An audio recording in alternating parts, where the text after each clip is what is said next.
I never thought my quiet life in a sleepy subdivision would turn into a full-blown war, but that's what happens when a petty tyrant gets a little bit of power. It all started because I work from home. Not running some engine revving, truck parking business from my garage, but sitting quietly in a spare bedroom, managing data systems for a regional hospital network. To the outside world, my house looks exactly the same from 9 in the morning to 5 in the evening as it does at any other time, which is precisely how I like it. I bought my house in the Oak Haven community 10 years ago for that very reason: quiet. It was a place where people kept their lawns tidy, waved when you drove by, and generally minded their own business. Our homeowners association was, for the longest time, a sleepy, benign entity. It existed mostly on paper. We paid our dues once a year, and in return, the little patch of grass at the neighborhood entrance was mowed and a few sad-looking petunias were planted each spring. The annual meetings were sparsely attended events held in the local library's community room, where old Mr. Abernathy would mumble through a budget report for 15 minutes before everyone would vote to keep the dues the same and go home. It was the perfect arrangement, the illusion of order without any of the actual intrusion. I'm a practical man. I run network infrastructure. I believe in systems that work quietly and efficiently in the background. Our HOA was exactly that, and I was content. That all changed the year Brenda Miller moved in. She and her husband bought the corner lot 2 streets over, a nice 2-story colonial that had belonged to a quiet retired couple. From the moment her moving truck arrived, Brenda seemed to view the neighborhood not as a community to join, but as a project to be managed.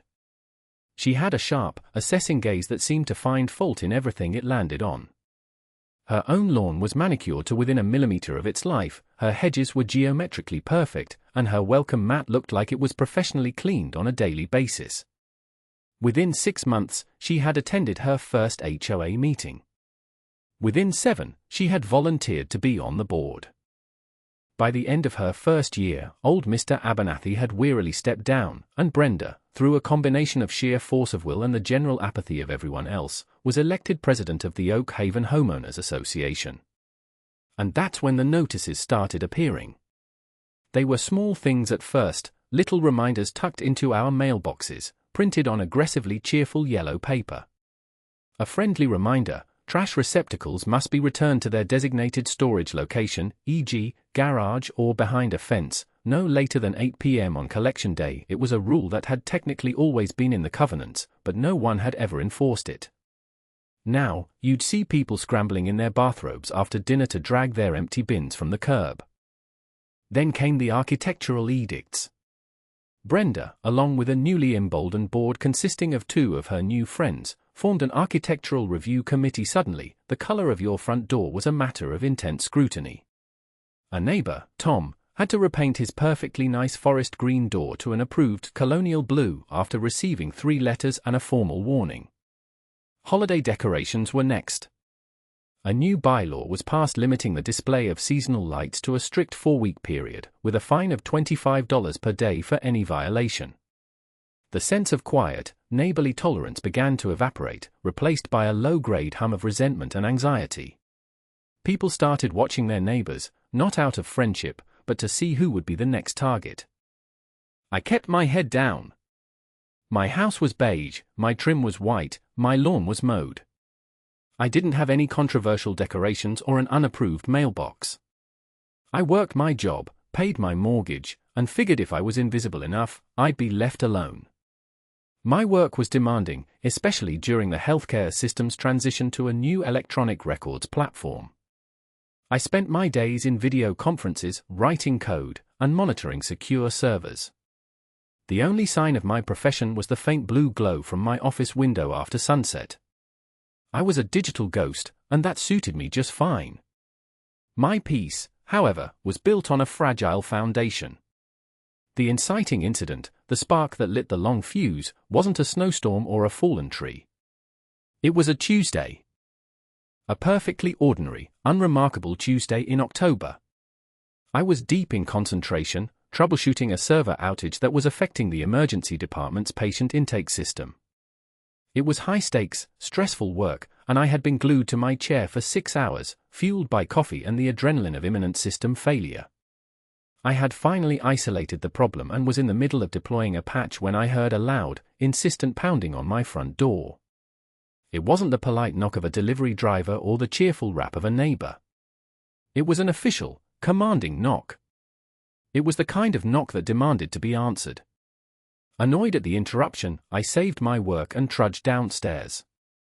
I opened the door to find Brenda Miller standing on my porch. She was holding a clipboard. It was, I would later learn, her primary weapon. "Good afternoon," she said, her voice devoid of any actual warmth. Her eyes weren't looking at me, but past me, into my house. "Brenda," I said, trying to keep the irritation out of my voice. "Can I help you?" "I have a few questions for you regarding your activities at this residence," she began, consulting her clipboard as if it contained a sacred text. "It has come to the attention of the board that you may be operating an unlicensed commercial enterprise from your home." I blinked. For a moment, I was certain I had misheard her. "A commercial enterprise? What are you talking about?" "I work for the hospital." "Precisely," she said, a thin, triumphant smile playing on her lips. "You are conducting business from this address. Our covenants, specifically Section 7, Paragraph 4A, strictly prohibit the operation of a home-based business without prior written approval from the Architectural Review Committee and the payment of the annual commercial assessment fee." I stared at her, dumbfounded. The sheer, unadulterated absurdity of it was staggering. "Brenda, I'm an employee. I work on a computer. I don't have customers coming to my house. I don't have a sign in my yard. I'm a salaried IT manager who works remotely. That's not a home business." "The covenant makes no distinction regarding the type of business," she retorted, tapping the clipboard with a perfectly manicured fingernail. "It states, and I quote, 'No trade, business, or commercial activity of any kind shall be conducted in or from any residence you just admitted to conducting business. You work here. Therefore, you are in violation.'" The conversation felt like it was happening in a parallel universe, one governed by the logic of a mad queen. That rule is meant to stop people from opening up a mechanic shop in their garage or running a daycare with 20 kids screaming all day. It's to preserve the residential character of the neighborhood. Me, sitting in a room on a laptop, does not affect the residential character of anything. "That is your interpretation," she sniffed.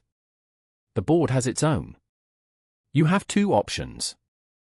You can either cease all business activities at this location immediately, or you can submit an application to the committee. The application fee is $100, and the annual commercial assessment is $500. You have 14 days to comply." My initial shock was rapidly being replaced by a cold, simmering anger. This wasn't about a rule, this was about power. This was about her needing to control every aspect of the neighborhood, and I was her latest project. "Brenda, this is ridiculous. I am not paying $500 for the privilege of using my own house to do my job. A job that, I might add, helps keep the local hospital running. I'm not in violation of any reasonable interpretation of that covenant." "Then you will be in violation of the board's interpretation," she said, her voice hardening. "And violations are subject to fines. The initial fine is $200. It doubles for every 30 days of non-compliance. After 90 days, the board is authorized to place a lien on your property for the outstanding balance. I trust you'll make the wise decision." She turned on her heel and marched down my walkway without another word, leaving me standing in my open doorway, the quiet Tuesday shattered into a million pieces. For the first few days, I was mostly just angry. I paced around my house, replaying the conversation in my head, each time with a better, more cutting retort than the one I'd actually managed. I vented to my friend Arthur, a retired history professor who lived 4 houses down. Arthur had been in Oak Haven since the first foundations were poured and had seen it all. He listened patiently, stroking his grey beard as I recounted the tale of Brenda and her clipboard. "She's a classic case," he said, taking a slow sip of his iced tea. "A textbook petty tyrant. They find a small pond, and they're determined to be the biggest, meanest fish in it. The rules are just the stick she uses to beat people with. But it makes no sense, Arthur. I argued. Half the people on this street work from home now. Are they all getting a visit? Not yet, he said grimly. She started with you. You're single, you keep to yourself. You're what she perceives as an easy target. She's testing the waters, seeing how much power she can grab before anyone pushes back. His words were unsettling but rang true. I wasn't being singled out for a reason, I was being singled out for the lack of one. I was a test case. 14 days passed. I did nothing. I wasn't going to dignify her insane demand with an application or a check. On the 15th day, as promised, a certified letter arrived. It was from the HOA, formally notifying me of my violation and levying a $200 fine. The letter was clinical, full of legalistic jargon, and signed with Brenda Miller's flourishing, self-important signature. I threw the letter on my kitchen counter and tried to ignore it, but it sat there like a small, white monument to absurdity. Every time I walked past, it seemed to mock me. I continued to work, but now there was a knot of anxiety in my stomach. What if she was serious about the lien? That was a legal entanglement I couldn't afford, both in terms of time and money. A month later, a second letter arrived. The fine was now $400. The language was more severe, referencing legal action and property encumbrances. The low-grade hum of resentment in the neighborhood was getting louder. People were talking in hushed tones at the mailbox kiosk. Tom, the owner of the forcibly repainted door, gave me a sympathetic look as we passed on the street. But no one was speaking up publicly. Fear is a powerful silencer. The conflict began to spill over and affect others in more direct ways, which is what finally pushed me from passive resistance to active engagement. My next-door neighbor to the left was Mistress Gable, a widow in her late 80s who had lived in her home for over 40 years. She was a sweet, gentle woman who spent most of her days tending to her immaculate rose garden and feeding the birds. Her husband had installed a lovely, ornate bird feeder in her front yard a few years before he passed away, and watching the cardinals and finches was one of her greatest joys. One afternoon, I saw Brenda's car parked in front of Mistress Gable's house.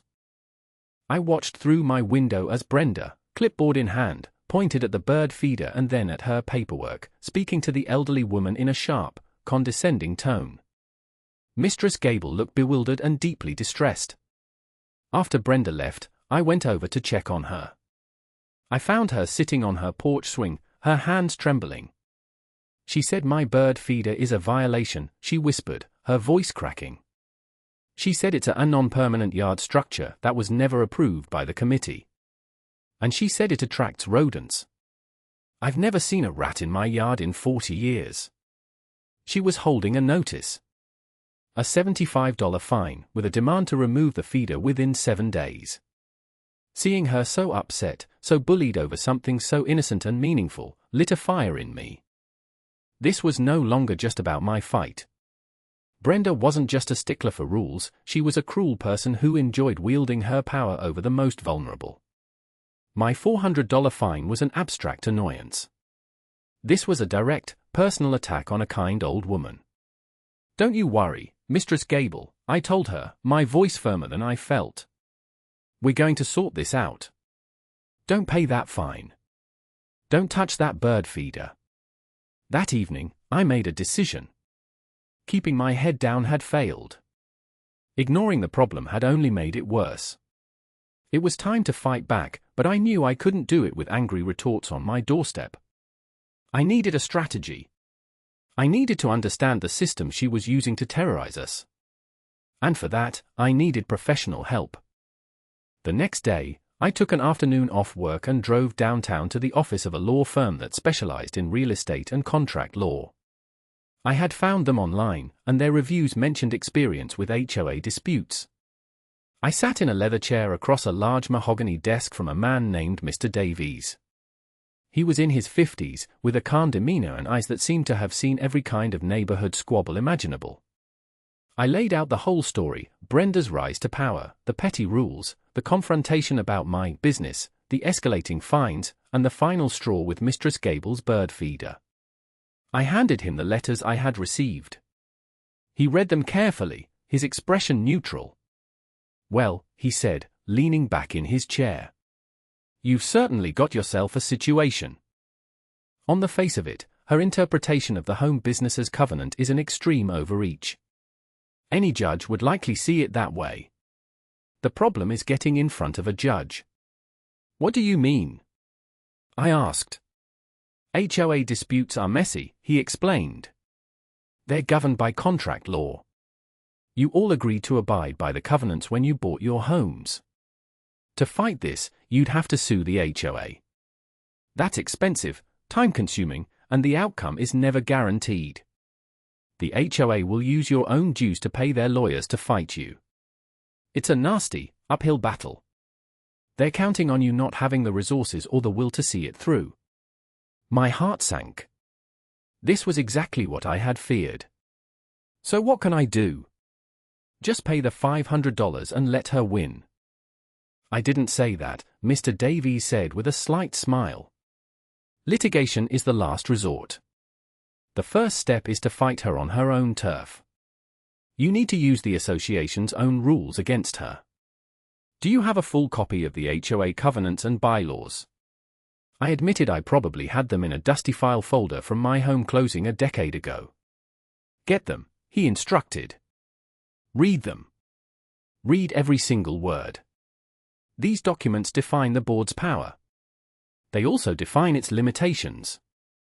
Look for rules about how meetings are conducted, how votes are taken, how budgets are managed, and how board members can be removed."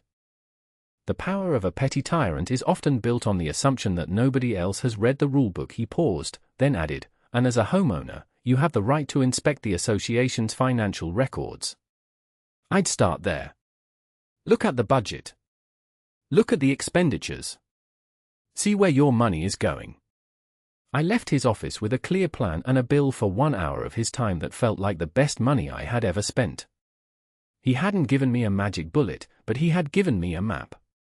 That night, I dug through my old files and found the Oak Haven HOA covenants, conditions, and restrictions. It was a dense, 50-page document full of legalese, but I sat down with a highlighter and a pot of coffee and began to read. For the next 2 weeks, I became a reluctant expert on the governance of my own neighborhood. I spent my evenings poring over the documents, cross-referencing bylaws with state statutes, and creating a spreadsheet of key provisions. Arthur, my retired professor friend, joined my little insurgency. His academic background made him a natural at research and analysis. We would meet on his screened-in porch, surrounded by stacks of paper, feeling like a pair of amateur spies. My first formal move was to submit a written request, citing the relevant bylaw, for a complete record of the HOA's financial statements for the past 2 years, including the detailed budget and a ledger of all expenditures. I sent the request via certified mail to the HOA's official address, which was a post office box Brenda had set up. According to the bylaws, the board had 30 days to comply. While I waited, the third fine notice arrived. $800. It now included a stern warning that a lien would be filed in 10 business days if the full amount was not paid. The pressure was mounting. I was starting to have trouble sleeping, my mind racing with worst-case scenarios. I reassured Mistress Gable, who was now receiving her own threatening letters, that I was working on a solution, but I could see the toll the stress was taking on her. On the 29th day, a thick manila envelope arrived. It was the financial records. Brenda had complied, but just barely within the legal time frame. She had probably assumed I wouldn't know what to do with them. She was wrong. My entire career was about finding patterns and anomalies in complex data sets. An HOA budget was child's play compared to a hospital server architecture. Arthur and I spread the documents out on my dining room table. At first glance, everything looked plausible. There were line items for landscaping, insurance, utilities for the entrance lighting, and administrative costs. But as I started digging deeper, inputting the numbers into my own analysis software, I began to see things that didn't add up. The landscaping contract seemed particularly high. It had nearly doubled in the year since Brenda took over, yet the service, mowing the front entrance, hadn't changed at all. The vendor was a company I'd never heard of, Suburban Beautification Services, LLC. There were also significant legal consulting fees paid out every month, even though, to my knowledge, the HOA wasn't involved in any active litigation until they started harassing me. This was the thread. The small inconsistency that, in my line of work, often leads to a much larger problem. I went online and did a state business record search for Suburban Beautification Services. The LLC was registered just over a year ago. The registered agent and sole officer listed on the public filing was a man named Martin Miller. A quick social media search confirmed my suspicion. Martin Miller was Brenda's brother-in-law. My heart started beating faster. This was it. This was more than just petty tyranny, this was blatant self-dealing. She had funneled a grossly inflated, no-bid contract to a family member using our dues. The legal consulting fees were just as suspicious. The payments were going to a firm that, upon further investigation, specialized in debt collection. She wasn't consulting them for general advice, she was paying them a retainer to send out the very same threatening letters that were landing in my mailbox and Mistress Gable's. She was using our money to intimidate us. This was the leverage Mr. Davies had told me to find. This was the key that would unlock the whole rotten system. I wasn't just a disgruntled resident with a grievance anymore. I had evidence of potential fraud and a clear conflict of interest. My strategy shifted instantly from defense to offense. I was no longer just trying to get them to leave me alone. I was going to get her removed. The annual HOA meeting was scheduled for the following month. In previous years, it was an event that maybe 10 people attended. This year, I was going to make sure the room was full. Arthur and I drafted a simple, factual flyer. It didn't make accusations. It just presented questions. Are you happy with the direction of our HOA? Are you concerned about recent fines and legal threats? Do you know how your dues are being spent? The annual meeting is your chance to be heard. Be there. We walked the entire neighborhood, all 300 houses, and put a flyer on every door. We spoke to people working in their yards. We told Tom, the owner of the Blue Door, what was happening. We told the family who was fined for having their basketball hoop 6 inches too close to the street. We told the young couple who got a warning for their unapproved vegetable garden. A current of rebellion began to flow through Oak Haven. For the first time, people realized they weren't alone in their frustration. In the weeks leading up to the meeting, I prepared meticulously. I compiled my findings into a clear, concise presentation. I created large printouts of the budget comparison, highlighting the inflated landscaping costs. I printed the corporate filing for Suburban Beautification Services, with Martin Miller's name circled in red. I printed a timeline of the fines and the corresponding payments to the collection agency. I wasn't going to stand up and yell. I was going to stand up and present irrefutable evidence, just like I would in a corporate boardroom. I called Mr. Davies and walked him through my plan. He was impressed. Just stick to the facts, he advised. Don't get emotional. Let the documents do the talking. And I'd suggest having a friend record the meeting on their phone. Just in case. The night of the annual meeting arrived. The community room at the library, which was usually mostly empty, was packed. Every seat was taken, and people were standing along the walls. I saw faces I hadn't seen in years. There was a nervous, electric energy in the air. Brenda and her 2 bored cronies were sitting at a table at the front of the room, looking slightly bewildered by the massive turnout. She clearly expected another sleepy affair where her agenda would be rubber-stamped. She opened the meeting with her usual officious tone, running through a list of her accomplishments from the past year, the enforcement actions, the new rules, the improved aesthetic standards of the community. She presented the budget for approval, glossing over the line items with vague descriptions. When she asked if there were any questions, my hand shot up. Arthur, sitting next to me, gave me a subtle nod. Yes? Brenda said, a flicker of annoyance in her eyes as she recognized me. I stood up and walked to the front of the room, carrying a folder. I do have a few questions regarding the budget, I said, my voice calm and steady, projecting to the back of the room. Specifically, regarding the line item for the grounds maintenance, which has increased by nearly 100% this year, from $20,000 to $38,000. Brenda stiffened. We switched to a more professional, full-service vendor to ensure the community's appearance meets the highest standards. I see, I said. And that vendor would be Suburban Beautification Services, correct? I held up the printout of the budget. That is correct, she said, her tone becoming defensive. They do excellent work. I'm sure they do, I continued.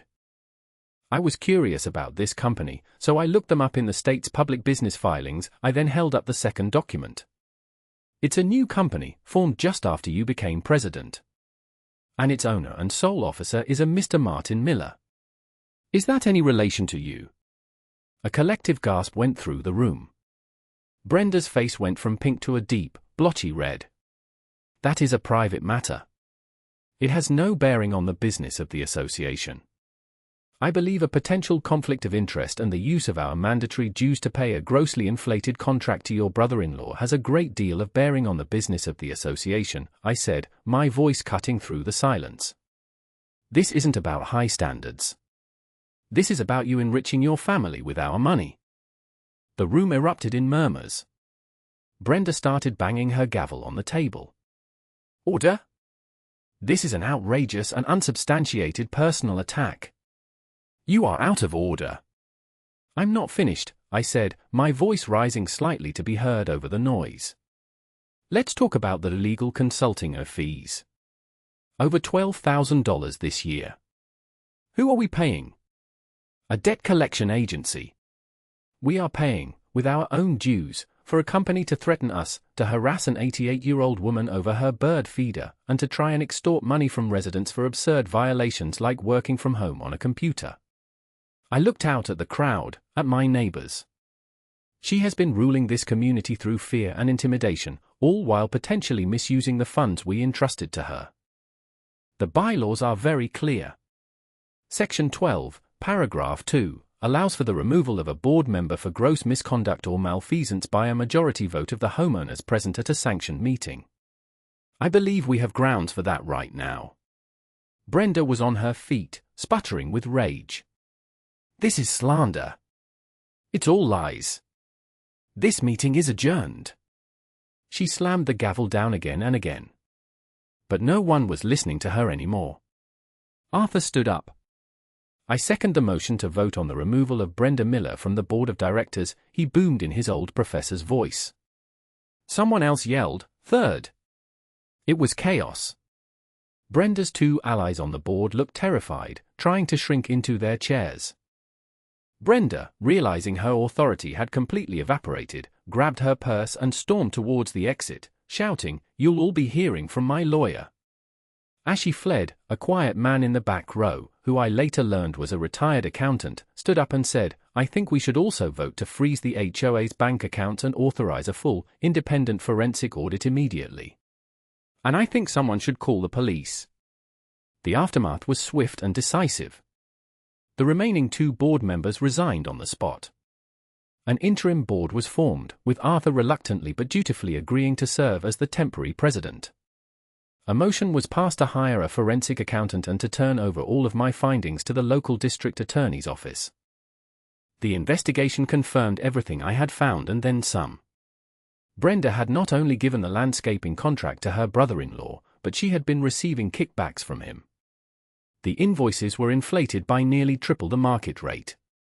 She had also used the HOA debit card for numerous personal expenses, disguising them as office supplies or meeting expenses. In total, she had embezzled over $40,000 in just over a year.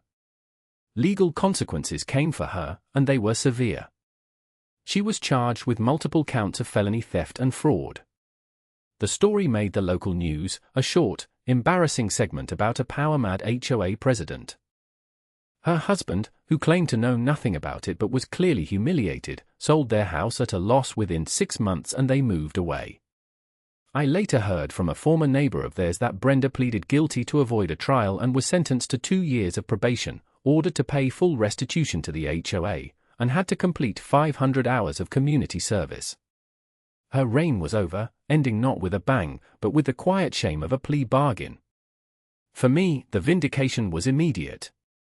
The interim board held an emergency meeting and voted unanimously to rescind all fines levied by Brenda's regime. The $800 charge against my name vanished. The threat of a lien was gone. Mistress Gable's bird feeder was officially declared a cherished community asset. In the months that followed, Oak Haven began to heal. The new board, led by Arthur, went through the covenants with a fine-toothed comb.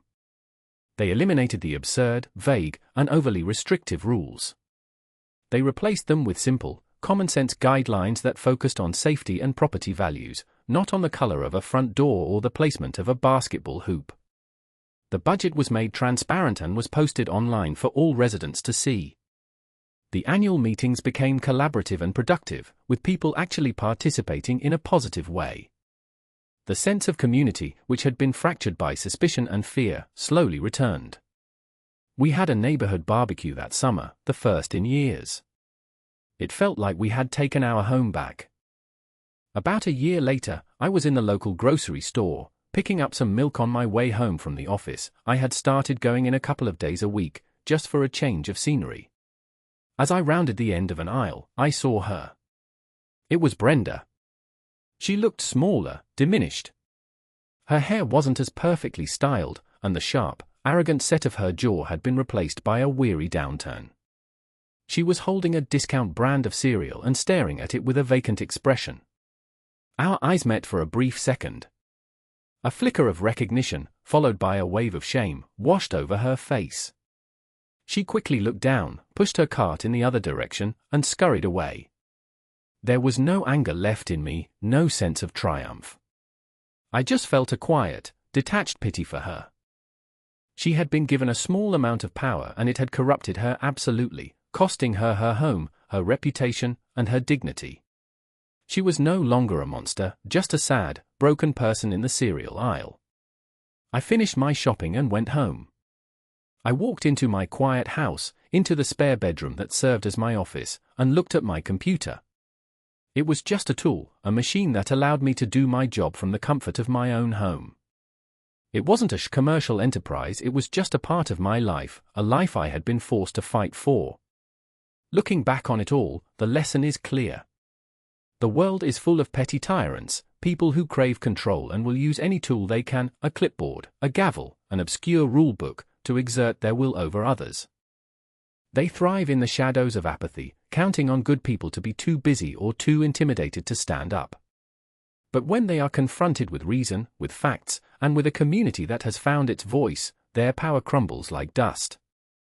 It turns out that the most effective system, whether it's for a computer network or a neighborhood, isn't one with the most rules, but one built on a foundation of common sense, fairness, and mutual respect. I went back to my quiet life, but it was a different kind of quiet now. It was a peace I had earned, a tranquility that had been tested and fortified. And every morning, when I see the cardinals at Mistress Gable's bird feeder, I'm reminded that some things are always worth fighting for.